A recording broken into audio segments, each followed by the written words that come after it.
আফ্রিকার জঙ্গলে গিয়েছে সাহাবারা। জঙ্গলে ঢুকার পর ওই সাফিনা মাল বুঝাই করার কারণে আস্তে আস্তে দেরি হয়ে যায়, সন্ধ্যা ঘনিয়ে যায়। রাস্তা দিয়ে যাইতে যাইতে হঠাৎ বনের দিকে যখন রওনা করলেন, বনের সামনে একটা বাঘ তার সামনে পড়ছে। রিওয়ায়াতে আসছে আদরাকাহু যিবু, একটা নেকড়ে বাঘ তার সামনে আসছে। আসার পর তার উপর আক্রমণ করতে চায়। হযরত সাফিনা বাঘকে ডাক দিয়ে বলে, আইয়ুহাজ যিবু, হে নেকড়ে বাঘ, আমার উপর আক্রমণ করার আগে আমার কথা কান পেতে শোনো। আমি দুনিয়ার সাধারণ কোন মানুষ না, ইন্নী মিন আসহাবি মুহাম্মাদিন সাল্লাল্লাহু আলাইহি ওয়াসাল্লাম, আমি আল্লাহর নবীর একজন সাহাবা। সাহাবারা তাদের মালসামানাগুলো আমার কাছে দিয়েছে, আমার আসতে দেরি হয়ে গিয়েছে, এই দুর্বলতার সুযোগে আমার উপর তুমি আক্রমণ করবা না। হযরতে সাফিনা বলেন, যেই মাত্র আমি পরিচয় দিলাম আমি আল্লাহর নবীর একজন সাহাবা, আমি তাকায় দেখলাম বাঘ তার মাথাটা সামনের দিকে দেয়, লেজ আমার দিকে দেয়, লেজটা এইভাবে নাড়ায় আর বুঝায়, ও নবীর সাহাবা চলো, এই বাগান দিয়ে যাইতে তোমার আর যেন কোনো ভয় না হয়, আমি বাঘ তোমাকে রাস্তা দেখায় নিয়ে যায়। আল্লাহ বলেন, আমিনু কামা আমানান নাস, ঈমান আনো তাদের মতো ঈমান। আল্লাহর নবীর সাহাবা হযরত সাদ ইবনে আবি ওয়াক্কাস রাদিয়াল্লাহু তাআলা হাজার হাজার সাহাবা নিয়ে দজলা নদীর পাড়ে দাঁড়ায় আছে। নদীর পাড়ি দেওয়ার মতো কোনো জাহাজ নাই, লঞ্চ স্টিমার ট্রলার নাই, কোনো ব্রিজ নাই। ওপাশে রাজা বাদশারা শুনছে মুসলমানরা নাকি এলাকার পর এলাকা জয় করে নিয়ে যাচ্ছে, আমাদের এলাকায় যেন আসতে না পারে, সমস্ত ট্রলার নৌকাগুলা বন্ধ করে দাও। হযরত সাদ যখন সেখানে গেলেন, হাজার হাজার সাহাবা, এক বর্ণনায় 30,000 সাহাবা তার পিছনে। সাদ তাকায় দেখলেন সামনে নদী পাড়ি দেওয়ার কোনো ব্যবস্থা নাই। হযরত সাদ পিছনের দিকে তাকাইলেন, তাকায় বুঝাইলেন, আমি এখন যা করব তোমরাও তা করো। হযরত সাদ আল্লাহু আকবারের একটা ধ্বনি দিয়ে উনি ওনার ঘোড়াটাকে যখন নদীর মধ্যে ছেড়ে দিলেন, 30,000 সাহাবা তারাও ঘোড়া নদীর মধ্যে ছেড়ে দেয়। ওপাশ থেকে বেঈমানরা এইভাবে হাঁ করে তাকায় আছে।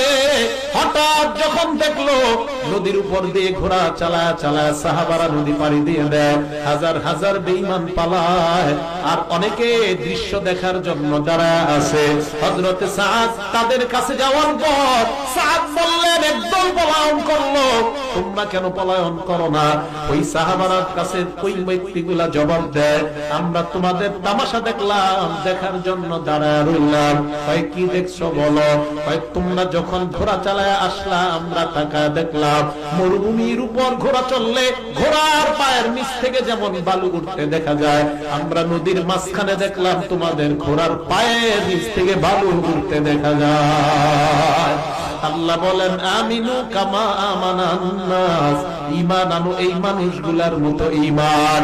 নবীর সাহাবা সাদ ইবনে আবি ওয়াক্কাস রাদিয়াল্লাহু তাআলা আন সাহাবাদেরকে নিয়ে যুদ্ধের ময়দান থেকে রওনা করলেন।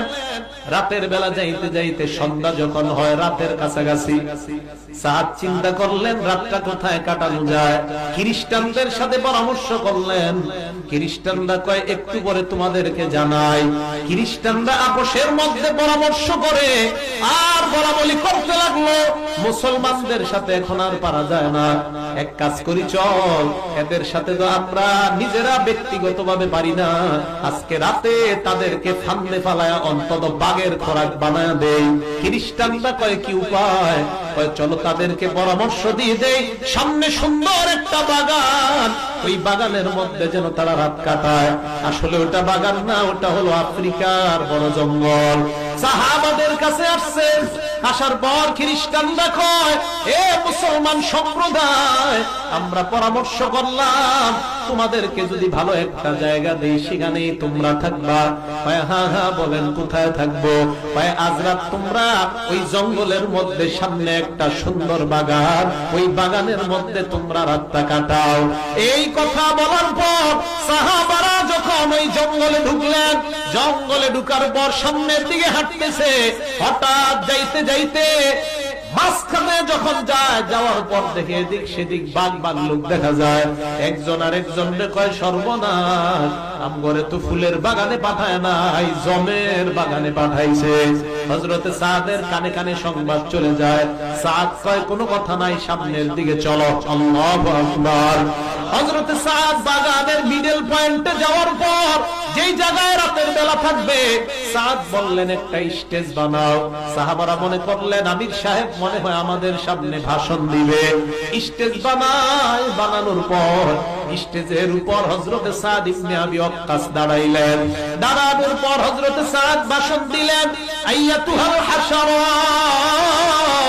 আরেক বর্ণনা, ইয়া সিবা আল গাবা, হে বনের যত হিংস্র প্রাণী তোমরা, ইসতামিউ লিকাউলি, আমার কথা কান পেতে শোনার জন্য মনোযোগী হয়ে যাও। চিন্তা করেন, বাঘের খাঁচায় দুইটা বাঘের কয়, আমার কথা তোমরা শোনো। হযরত সাদ বলেন, আমরা দুনিয়ার সাধারণ কোন মানুষ নই, নাহনু আসহাবু মুহাম্মাদিন সাল্লাল্লাহু আলাইহি ওয়াসাল্লাম, আমরা আল্লাহ নবীর একদল সাহাবা। ফাইন্না নাজিলুনা ফিহা, এই জায়গায় আমরা রাতের বেলা অবস্থান করব। উখরুজু মিন হাযিহিল গাবা, আমার অর্ডার পাওয়ার সাথে সাথে বন ছেড়ে তোমরা পলায়ন করো।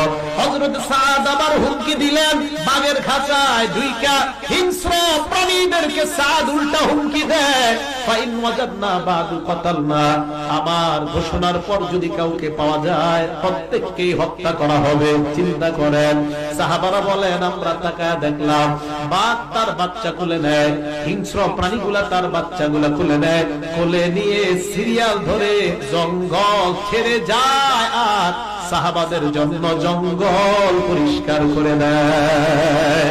আল্লাহ বলেন, আমিনু কামা আমানান নাস, ঈমান আনো এই মানুষগুলার মতো ঈমান, এদের মতো ঈমান আনো।